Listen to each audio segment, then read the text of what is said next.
I said, get out, you filthy vagrant! Rachel Morrison's voice exploded through the pristine restaurant. You think you can just waltz into my establishment? She loomed over Darius Johnson like a predator, her face twisted with disgust.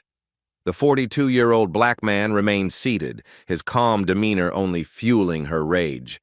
Ma'am, I'm a paying customer. Paying? Rachel's laugh was venom. With what? Food stamps? She snatched coins from the table and hurled them at his face. Keep the change, boy. Buy yourself some decent clothes. Darius slowly collected coins from the spreading puddle. 12 diners gasped, phones rising like weapons. The kitchen staff watched in horror. Rachel's clipboard pressed against her chest. Armor for the righteous. Have you ever witnessed such blatant cruelty that justice felt like the only option? 2:49 p.m. 8 minutes until board meeting. The restaurant fell into that peculiar silence that follows a public humiliation. Darius dried his hands with deliberate care, each movement measured against the storm brewing around him. Rachel paced behind him like a caged animal, her authority intoxicated by the audience. Sir, the word dripped condescension. I need you to understand something about this establishment. She stepped closer, invading his personal space by exactly 18 inches. We serve a certain clientele here. Her voice rose 40% louder than necessary, a masterclass in public shaming. Air quotes framed the word sir like quotation marks around a lie. Perhaps you'd be more comfortable at that chicken joint down the street. More your speed. Jessica Martinez looked up from her corner booth, fork suspended halfway to her mouth.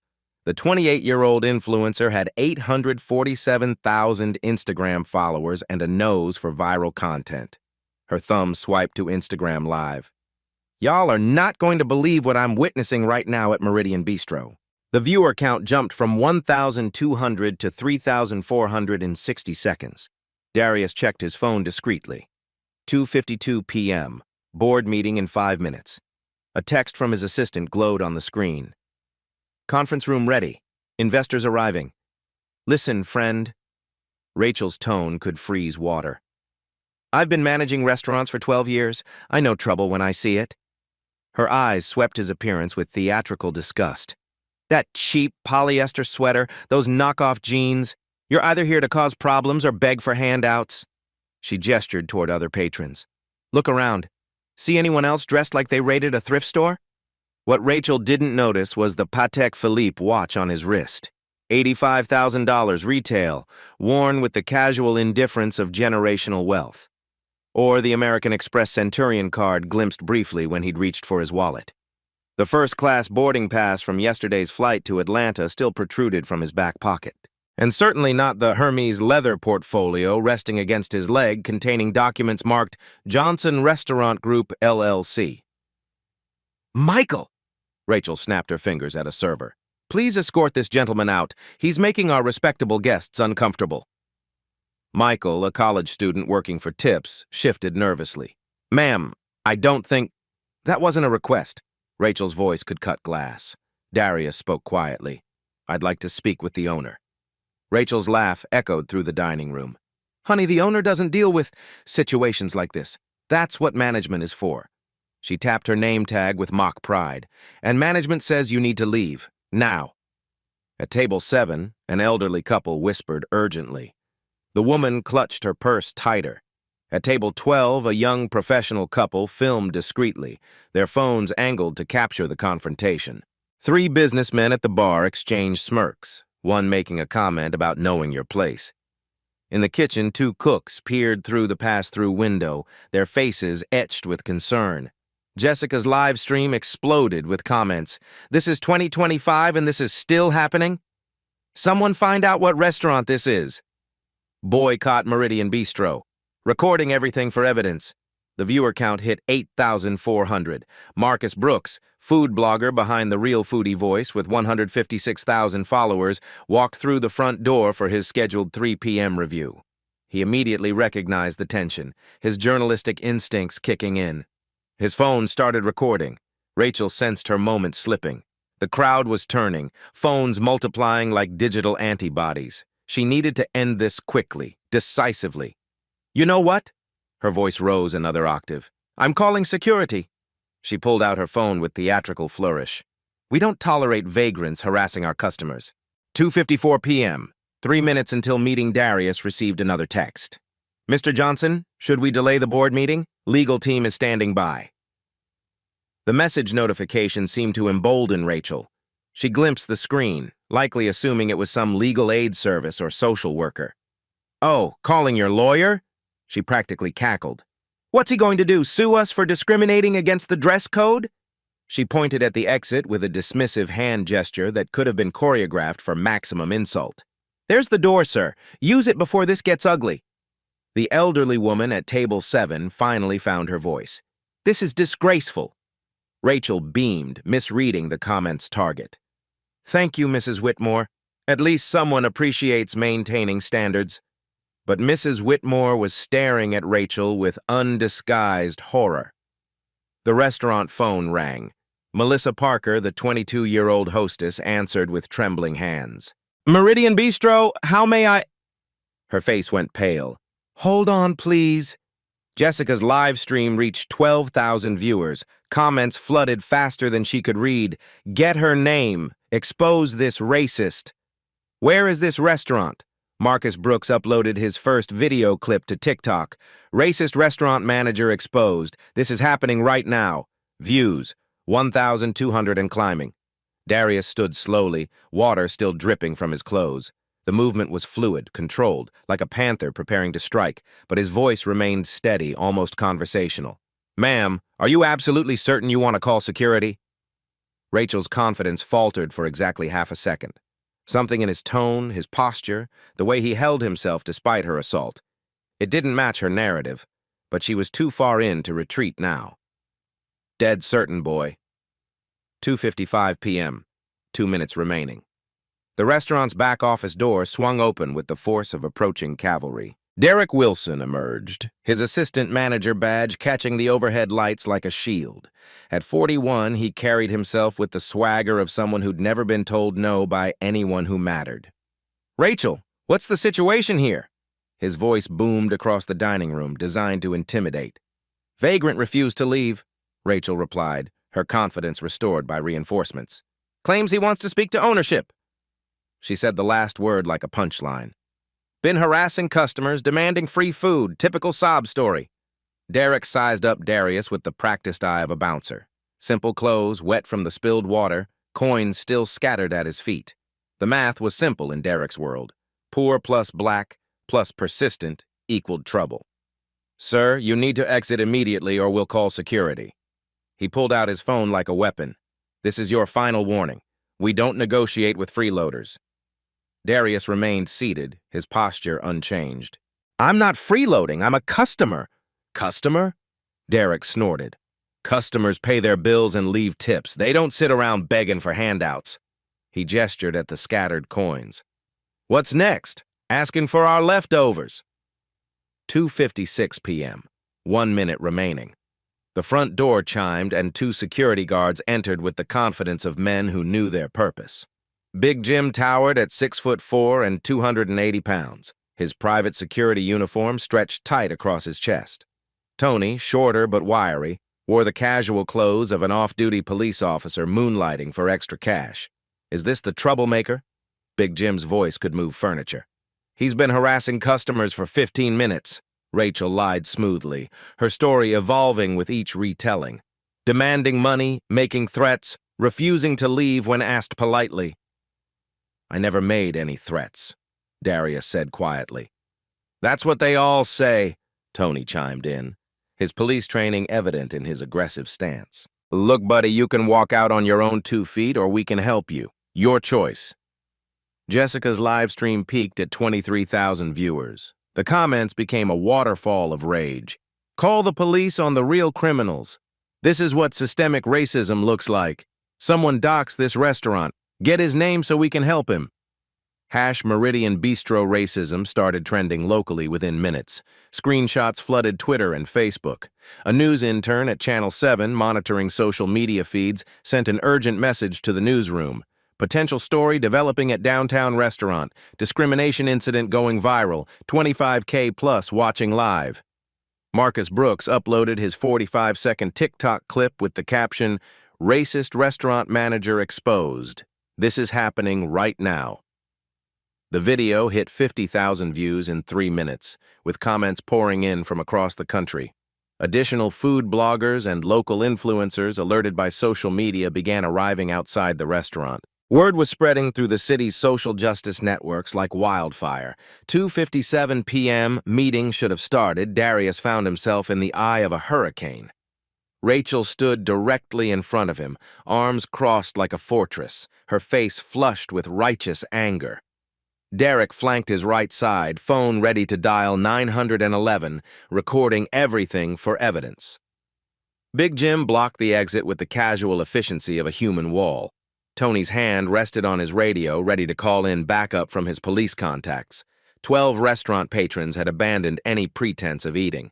Half held phones like digital weapons, recording every word, every gesture. The other half huddled in whispered conversations, some looking ashamed, others nodding approval at the management's tough stance. "You have 30 seconds to leave voluntarily," Derek announced, checking his watch with theatrical precision, "or we're calling this in as trespassing, disturbing the peace, and possibly theft." "Theft?" Darius raised an eyebrow.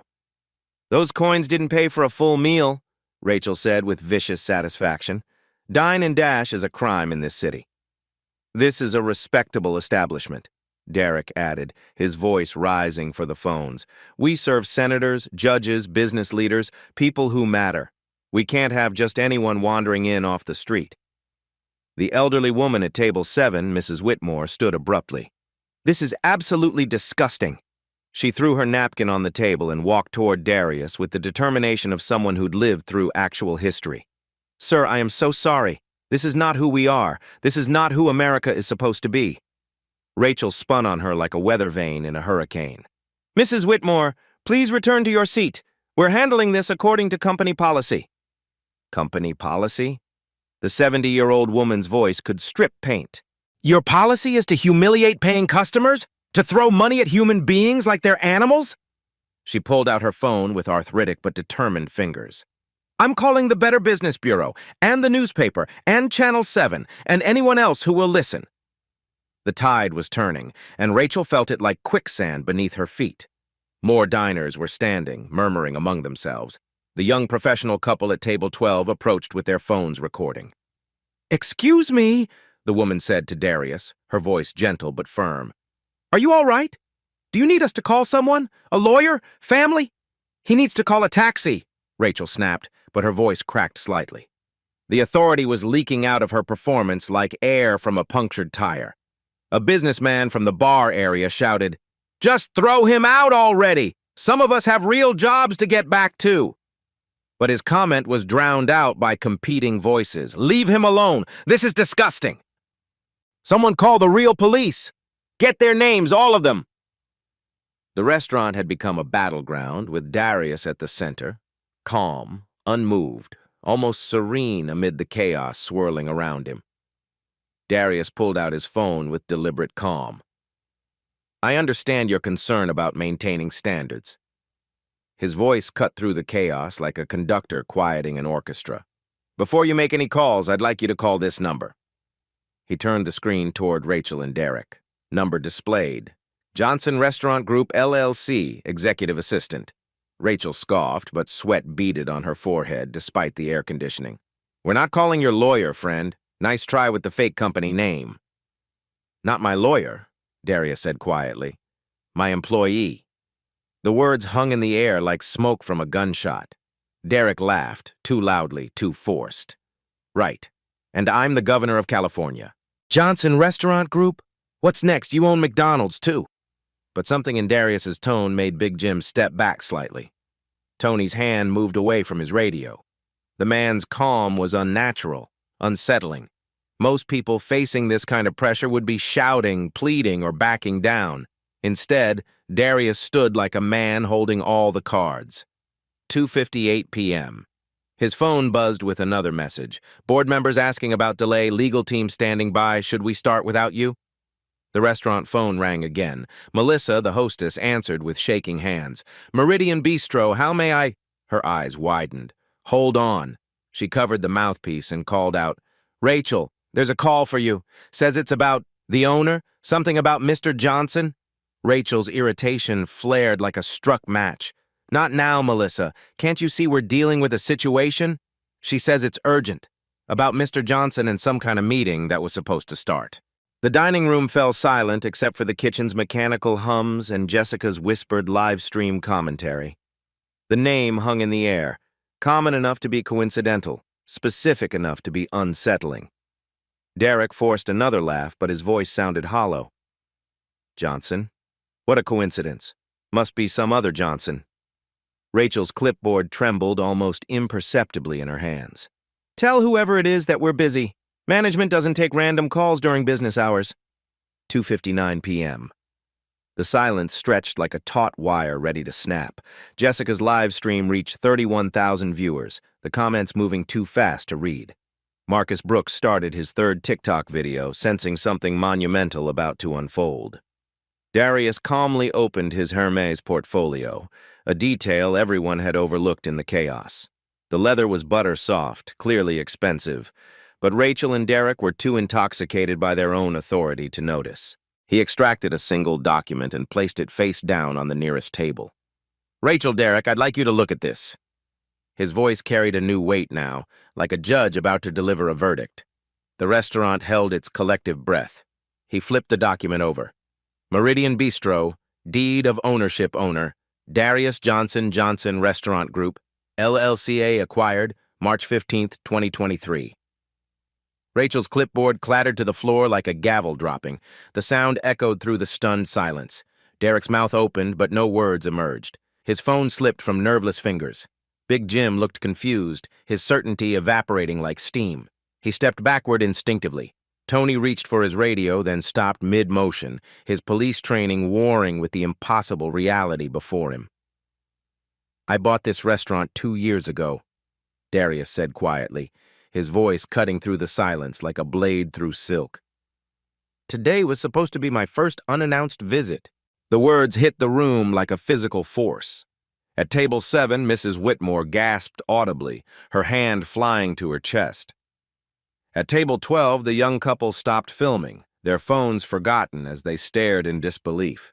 At the bar, the three businessmen's smirks evaporated instantly, replaced by expressions of dawning horror. In the kitchen, heads disappeared from the pass-through window as staff scrambled to process what they'd just witnessed. Jessica's live stream exploded. Oh my God, y'all, he owns the restaurant! The black man owns the whole restaurant! The comment section became a digital stampede. Plot twist of the century. Rachel about to be unemployed. This is better than Netflix. Karma is real. I am screaming. Rachel's face cycled through emotions like a broken traffic light. Confusion, denial, recognition, terror. Her voice emerged as a whisper. Mr. Johnson, you weren't on the schedule. No, Darius replied, his tone conversational.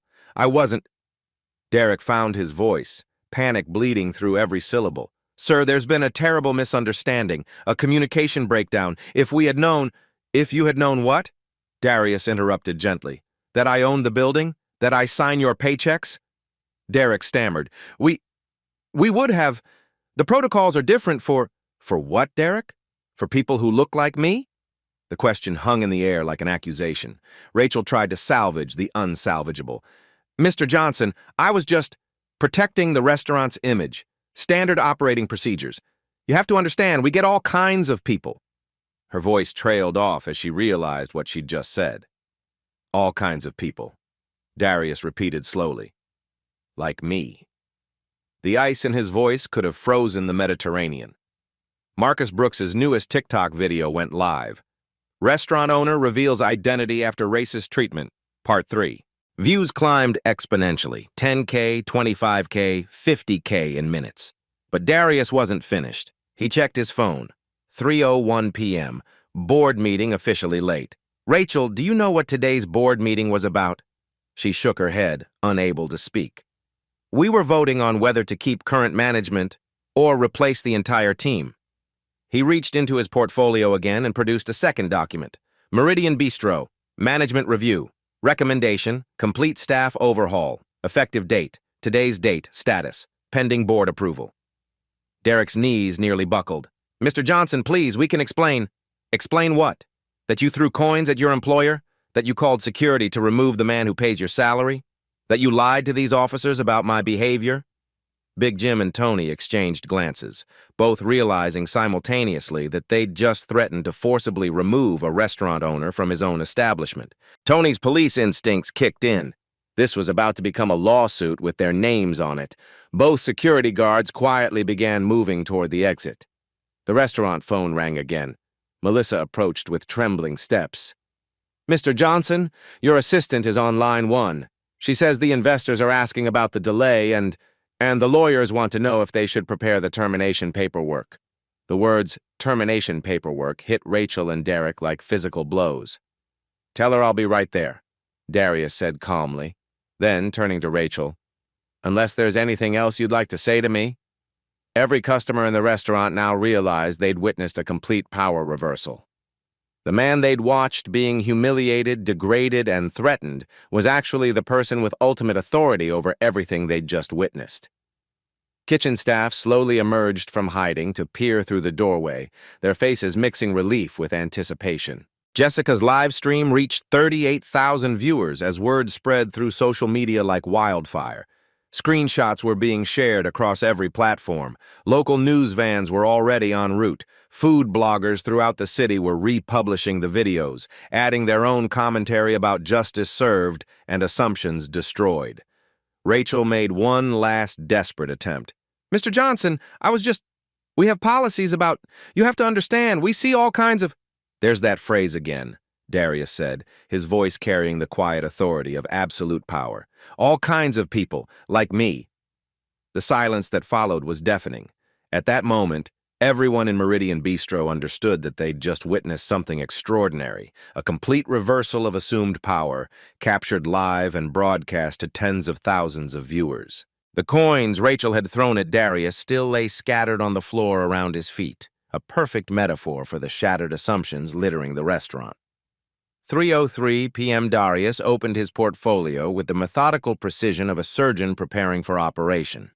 He extracted financial reports, legal documents, and performance metrics, weapons forged from data and sharpened by corporate law. Rachel, since you're so concerned about our clientele, let's review some numbers. The word "our" landed like a physical blow. Rachel flinched visibly. He spread the first document across the table. Meridian Bistro, quarterly financial report. Monthly gross revenue, $340,000. Annual revenue, $4.1 million.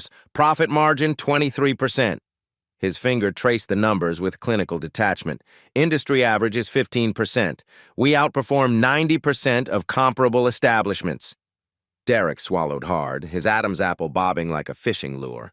Customer satisfaction, 4.2 out of 5 stars based on 628 reviews. Average ticket price, $47 per person. Return customer rate, 68%. Each statistic fell like a hammer blow. Those are exceptional numbers for this market segment. He looked directly at Derek. What percentage of our customers would you estimate are people of color? Derek's mouth moved soundlessly, like a fish drowning in air. I don't really track demographics. 37%, Darius said flatly. They generate 42% of our revenue. Our highest spending customers are African-American professionals earning over $150,000 annually, Latino business owners, and Asian entrepreneurs who regularly bring clients here for business dinners. He let that sink in before continuing. The certain clientele you've been protecting, Rachel, they actually spend less per visit and complain more about prices. Our diverse customer base supports higher menu prices without complaint because they recognize quality service. Or they did, until today. Rachel's face had gone the color of old paper. Darius produced another document, this one thick with legal language. Employee Handbook, Section 4, Discrimination Policy. Let me read you something you both signed when you were hired. His voice carried the authority of scripture being recited. Any employee engaging in discriminatory behavior based on race, ethnicity, religion, gender identity, sexual orientation, or economic appearance will face immediate termination and potential legal action. Johnson Restaurant Group maintains zero tolerance for discrimination in any form. He looked up. Do you remember signing this, Rachel? Yes, but I wasn't discriminating. Rachel's voice cracked like an adolescent boy's. I was just maintaining standards. Let's examine those standards. Darius pulled out his phone and opened a voice recording app.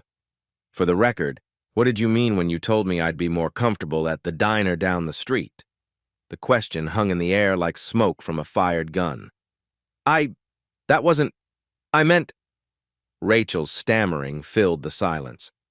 You referred to me as boy, a term with specific historical context when used by white people toward black men. You suggested I don't belong among your certain clientele. You physically threw money at me while calling me a filthy vagrant. You deliberately spilled water on me and laughed about it.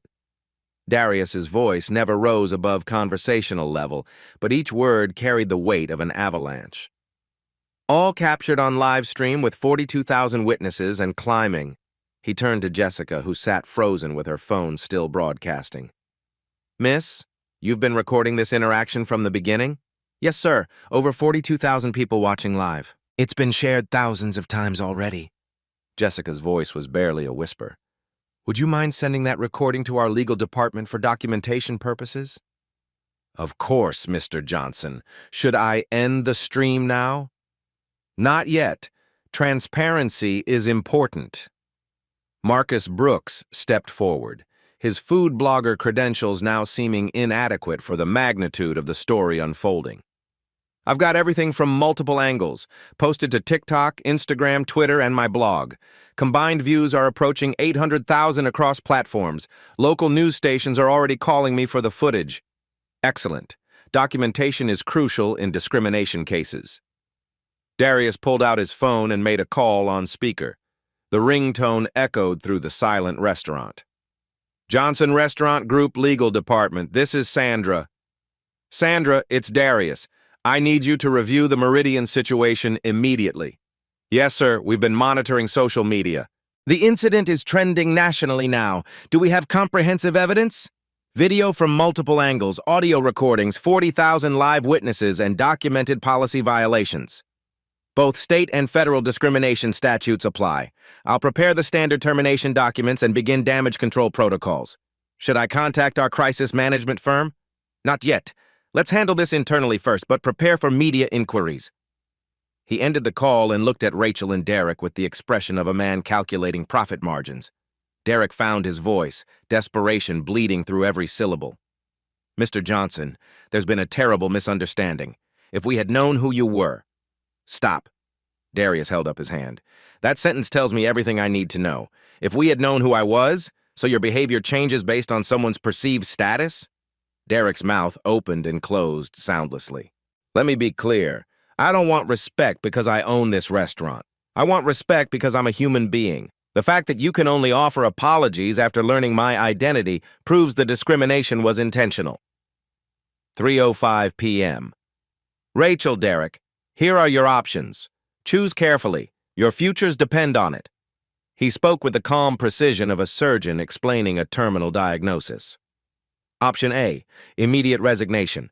Handwritten letter of apology to be published on our social media accounts and read at our next company-wide meeting.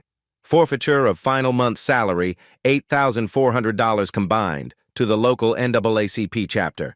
Signed non-disclosure agreement preventing you from discussing this incident publicly with specific clauses about social media posts. Rachel's clipboard trembled in her hands like a leaf in a hurricane.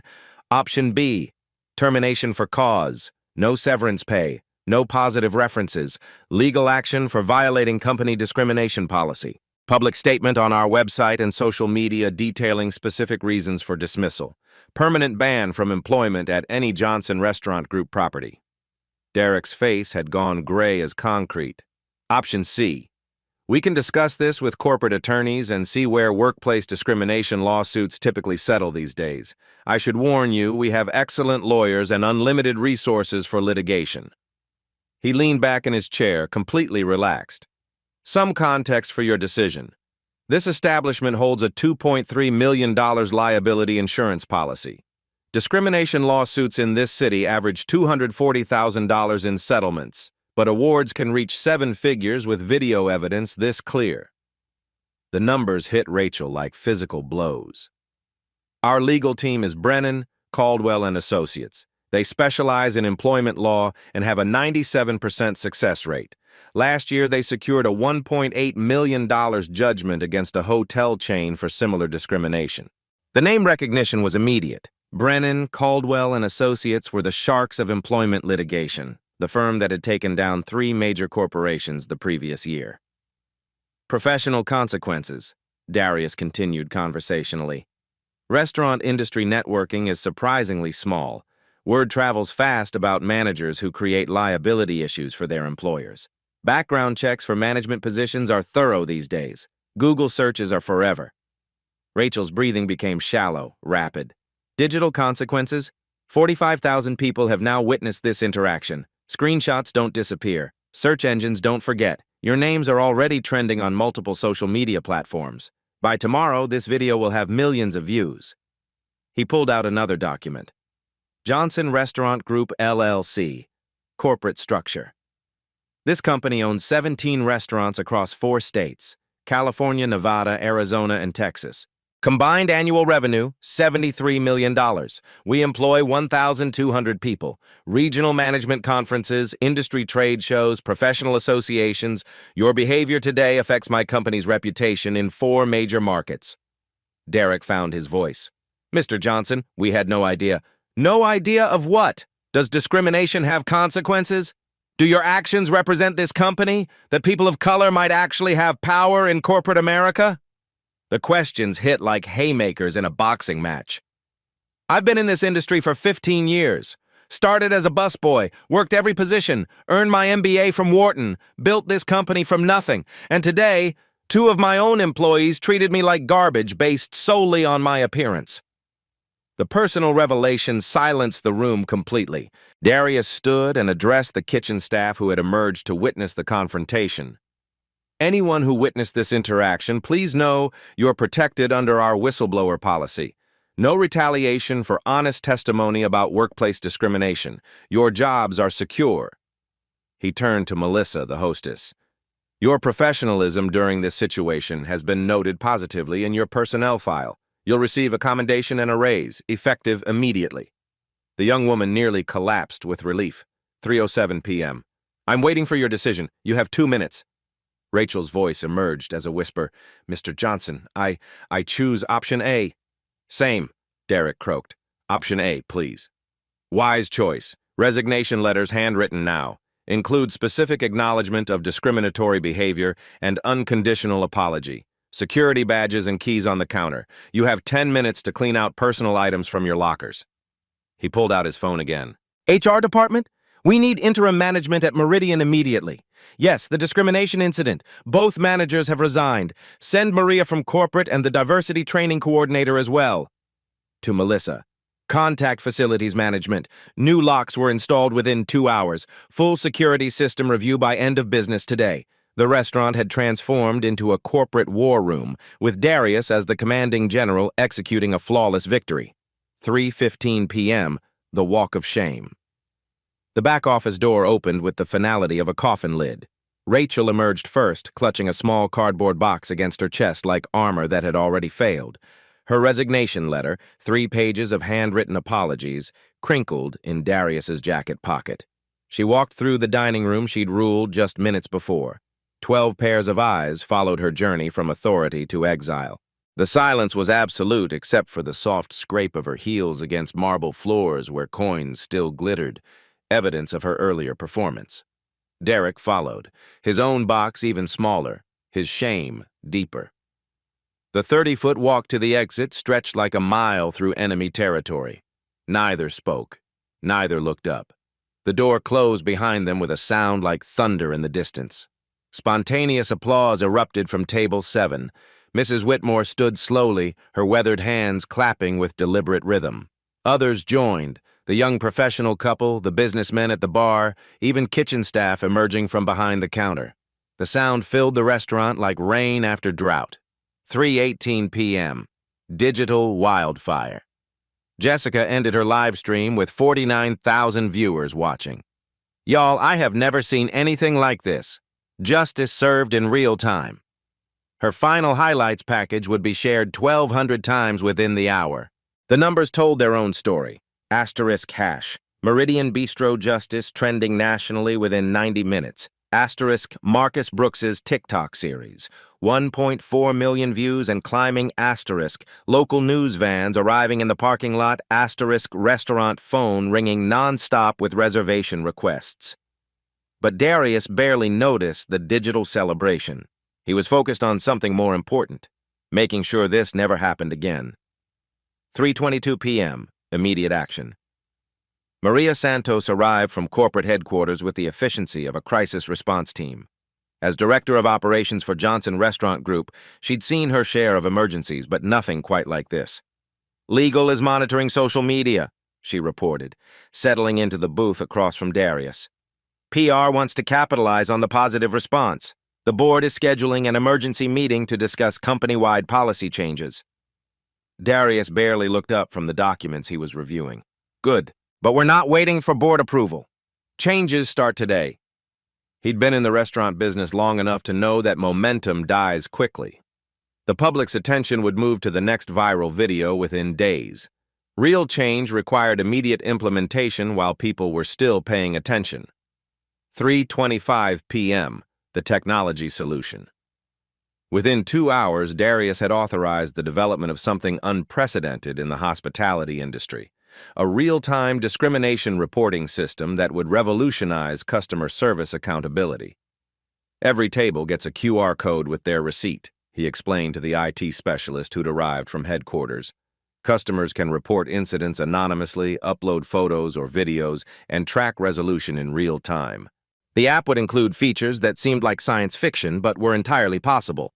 Asterisk GPS tracking showing exact restaurant location. Asterisk automatic escalation to ownership for bias reports. Asterisk corporate notification within 30 seconds of any complaint. Asterisk public dashboard showing response times and resolution rates. Asterisk integration with social media monitoring for sentiment analysis. If someone experiences what I experienced today, they'll have instant recourse. No more suffering in silence. 3:30 p.m. Emergency staff meeting. Darius gathered the remaining 15 employees in the main dining room. Servers, kitchen staff, hosts, bartenders, everyone who'd witnessed the morning's events and would shape the restaurant's future. "What happened today wasn't random," he began, his voice carrying the weight of experience earned through decades in the industry. "It was the result of systems that allowed discrimination to flourish in darkness." He looked around the circle of faces, young and old, representing half a dozen ethnicities and 3 generations of immigration stories. "I could have immediately revealed who I was, but then we would have learned nothing about what really happens when management thinks nobody important is watching. And that's the problem. Every customer is important." Carlos, the head chef who'd worked at Meridian for 8 years, raised a calloused hand. "Mr. Johnson, some of us were uncomfortable with what Rachel was doing, but we were afraid to speak up, afraid of losing our jobs. That fear dies today." Darius pulled out a document he'd been drafting. "New company policy. Any employee witnessing discriminatory behavior has not just the right, but the obligation to intervene. You'll be protected, supported, and rewarded for doing what's right." The policy included provisions that would become industry standard. Asterisk anonymous reporting hotline, monitored 24 hours daily. Asterisk legal defense fund for employees facing retaliation. Asterisk bonuses for staff who successfully intervene in discrimination incidents.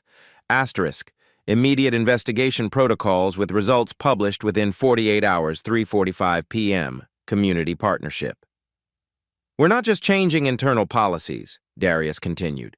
"We're changing how this restaurant relates to the community it serves." He outlined initiatives that would transform Meridian from a simple dining establishment into a community cornerstone. Every second Tuesday would feature free dinners for local civil rights organizations. The NAACP, Urban League, Latino Coalition, and Asian Pacific Fund would have standing reservations for their monthly meetings. "But we're going beyond symbolic gestures," Darius explained. "Within 6 months, 60% of our suppliers will be minority-owned businesses. We're not just talking about diversity, we're funding it. The partnerships would include produce from Latino-owned farms, bread from a Black-owned bakery, wine from women-owned vineyards, and flowers from an immigrant-owned greenhouse. Every purchase would support the community that supported the restaurant." 4 p.m. Educational transformation. This restaurant becomes a living classroom, Darius announced. Business schools will study our transformation. Hospitality students will intern here. We're not just serving food, we're serving change. Stanford Business School had already requested permission to develop a case study. 3 universities wanted to establish internship programs. A documentary crew was seeking access for a year-long project tracking the restaurant's evolution. Education prevents repetition, Darius explained. If our experience helps train the next generation of managers, then today's humiliation serves tomorrow's justice. 4:15 p.m. Staff empowerment. The most revolutionary change involved redistributing power within the restaurant hierarchy. Traditional management structures concentrated authority at the top, leaving frontline employees vulnerable to abuse from both customers and supervisors. Every employee can now override discriminatory decisions, Darius announced. If you see bias, you have authority to address it immediately. If you experience harassment, you have direct access to me, not through managers, not through HR, directly to ownership. He handed out business cards with his personal cell phone number. This line is monitored 10 minutes a day, 7 days a week. Use it when you need it. The psychological impact was immediate. Servers stood straighter. Kitchen staff made eye contact. The entire atmosphere shifted from fearful compliance to confident collaboration. 4:20 p.m., physical environment changes.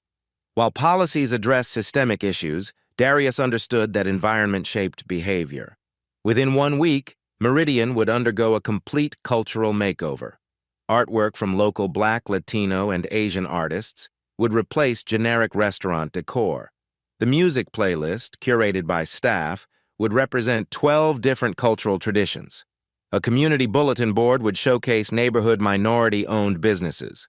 All are welcome signs would appear in English, Spanish, Mandarin, and American Sign Language, not as political statements but as business commitments to accessibility and inclusion. 4:25 p.m. Measuring success, traditional restaurant metrics focused exclusively on financial performance, revenue, profit margins, customer satisfaction scores. Darius implemented additional measurements that would track dignity alongside dollars.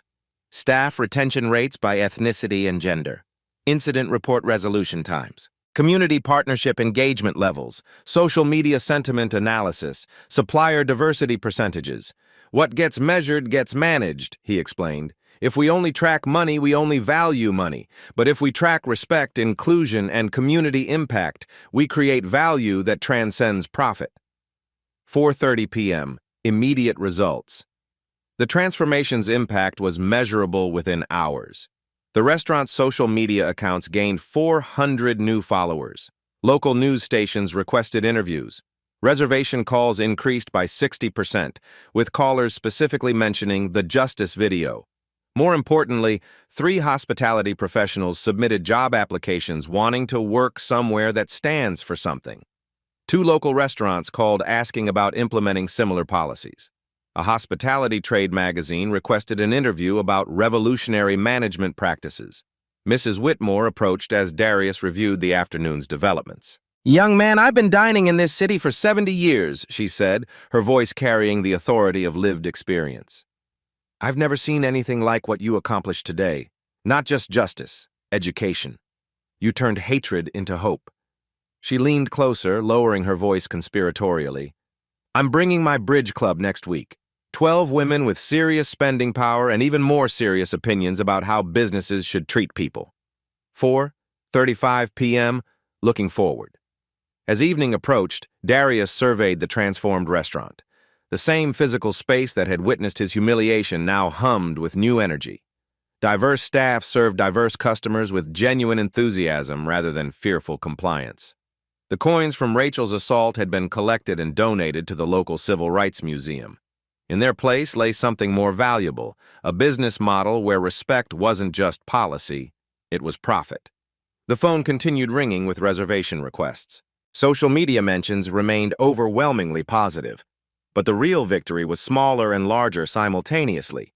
A teenage server confidently explaining menu options to elderly customers, kitchen staff joking freely with the front-of-house team, and an atmosphere where everyone, regardless of appearance or accent, felt genuinely welcome.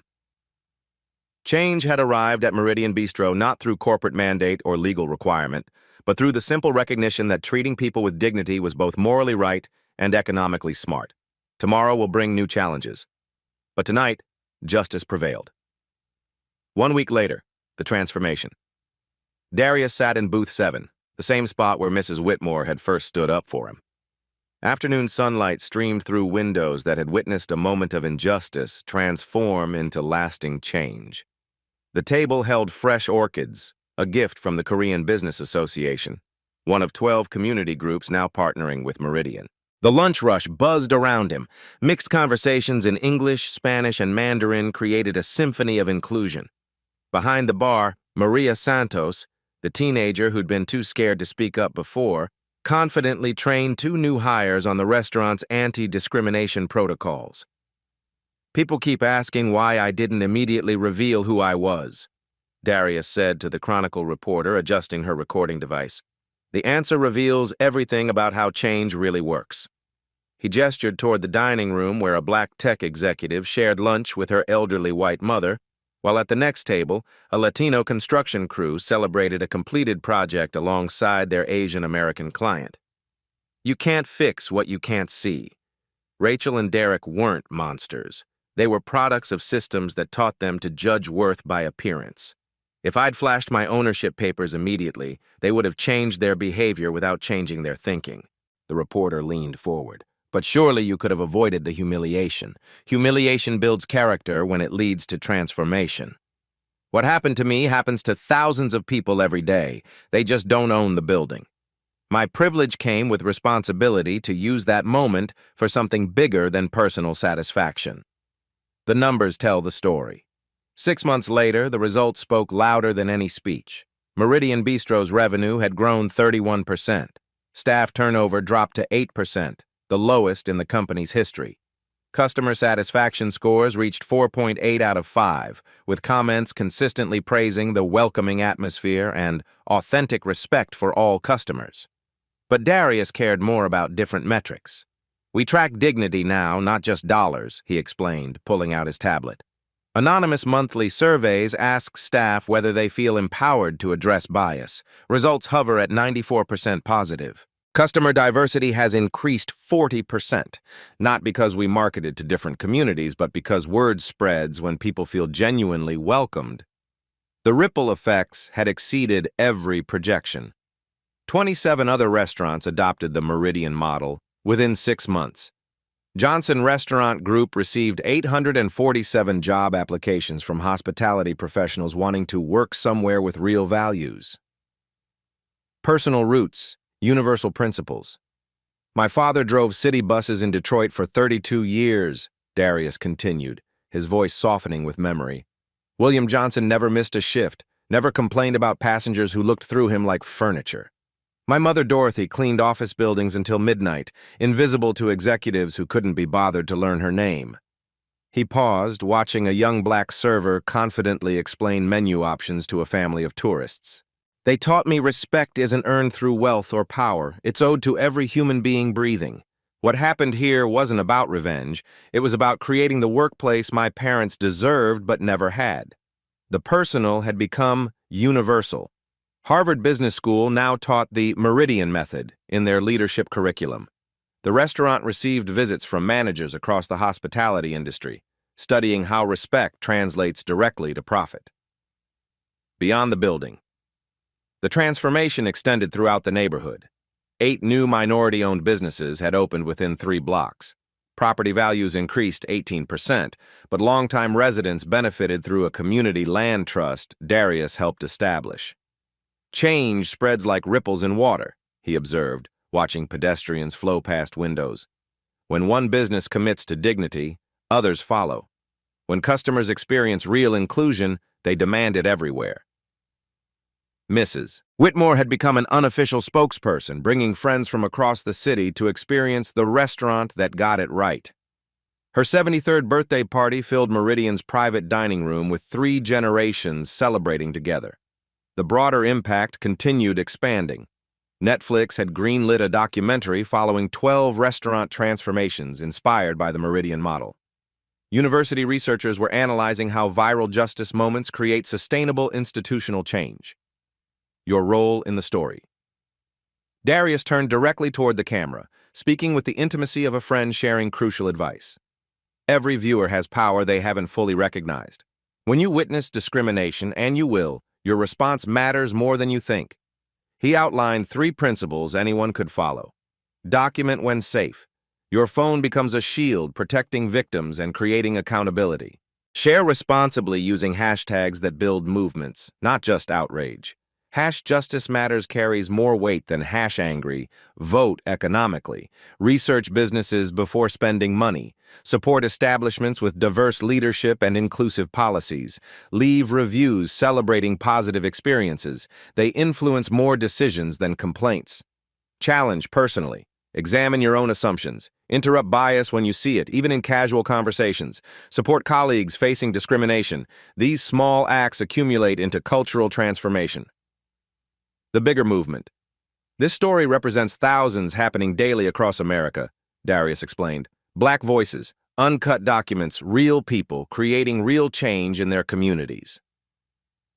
The channel had grown to 2.3 million subscribers, featuring weekly stories of triumph, justice, and systematic progress. Episodes highlighted Black entrepreneurs, workplace victories, community organizing, and legal resources for discrimination victims. Subscribe because these voices deserve amplification. Share because your network includes people who need to hear these messages. Comment because your experiences add to our collective wisdom. Community conversation. Tell us your story, Darius invited. Share experiences with workplace discrimination. Describe how you handled bias situations. Recommend businesses doing inclusion right.